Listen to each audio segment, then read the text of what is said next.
Yesu ashimwe mwene data kandi mukundwa muri Kristo Yesu.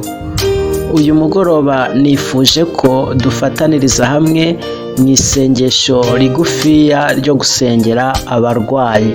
Hanyuma mbere y'uko dusenga, reka tubanze dusome ijambo ry'Imana. Turarisanga mu gitabo cy'umuhanuzi Yeremiya igice cya 17, turasoma umurongo wa 14. Mureke dusome inshuti za Yesu. Umurongo wa 14: Nkiza Uwiteka nzabona gukira, undokore nzarokoka, kuko ari wowe shimwe ryanjye. Reka tuwusubiremo mu izina rya Yesu. Nkiza Uwiteka nzabona gukira, undokore nzarokoka, kuko ari wowe shimwe ryanjye.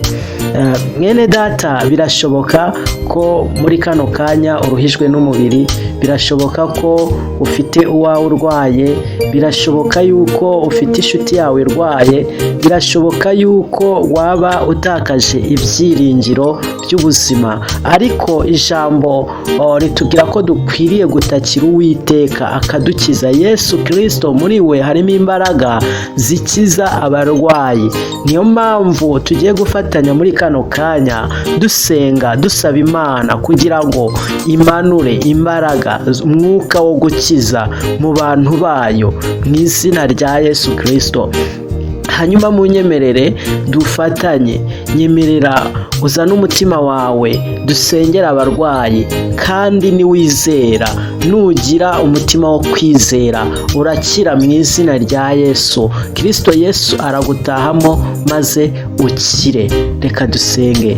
Data, mu izina rya Yesu turagushimiye, twongeye kugushimira ko udukunda, ko utwitaho, ko utumenyera ibidukwiriye. Uwiteka ushobora byose, nta wundi wo kwiringirwa, nta wundi ugutabazwa. Uyu mugoroba Nyiringabo Uwiteka, nyemerera tuzamure akanwa kacu dusengera abarwayi, dusengere abarwayi mu buryo bwose mu izina rya Yesu Kristo. Abarwaye indwara zidakira, abarwaye indwara z'amayoberane, abarwaye indwara z'amadiyabete, abarwaye indwara z'imitwe, abarwaye ibisazi, abo bose turabasengeye mu izina rya Yesu Kristo. Duhamagaje Imana Data, ijuru nirikinguke, mwuka wawe rukiza namanukira abantu bawe mu izina rya Yesu Kristo. Tweretse abarwayi batagira kivurira, ababuze amafaranga yo kujya kwivuza, ababuze imiti bavura, abajya kwivuza bakabura indwara barwaye, abo ngabo turabakweretse. Abarwariye kwa muganga mu izina rya Yesu Kristo, abari gukorerwa amaoperasiyo, abategereje amaoperasiyo mu minsi iri imbere, abari ku marandevu, abo bose turabakweretse. Twirukanye imyuka mibi, indwara z'abadayimoni turazikumiriye. Dufashe mira imbaraga z'imyuka mibi zahagurukiye guteza uburwayi mu bantu mu izina rya Yesu Kristo.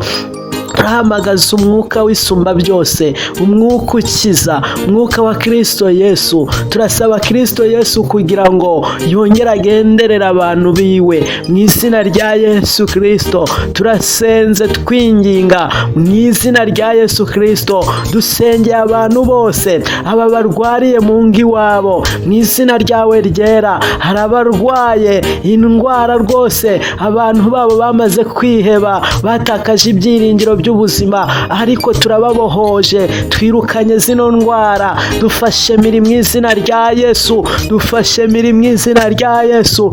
Turasengeye abarwayi bari mu gihugu cy'u Rwanda, turasengera abarwayi bari mu mpande zitandukanye, mu ntara zose za kino gihugu cyacu mu izina rya Yesu Kristo. Abari mu mujyi wa Kigali, mu ntara y'Iburengerazuba, mu majyaruguru, mu burasirazuba, mu majyepfo, uburere bwose, mu mirenge yose, mu bugari bwose, mu midugudu yose, turasenze mu izina ryawe ryera. Uwiteka Imana, turinginze kugira ngo ukize abantu bawe, reka ubakize mu izina izina rya Yesu. Reka ubaruhure, bakure ku gisasiro, reka bongere kugira imbaraga zo gukora imirimo bashinzwe mu izina ryawe ryera.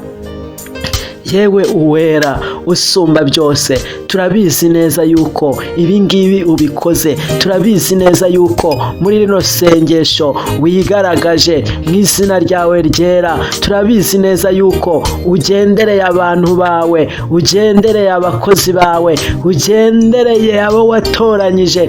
Muri aba barwaye harimo abiteguye kugukorera, harimo abiteguye kugushima, harimo abiteguye kukwamamaza, harimo n'abazahindura abandi bakabazana kuri Kristo Yesu, bakakira agakiza mu izina rya Yesu Kristo. Abo ngabo bagirire neza, bose nubakize, aho twese dukwizemo uburame mu izina ryawe ryera, maze izi ndwara z'ibyorezo ziri kugenda zaduka hirya no hino zihagarare mu izina ryawe ryera. Turagushime yuko udukunda, icyubahiro n'ikibi cyawe none n'iteka ryose Kristo, amen.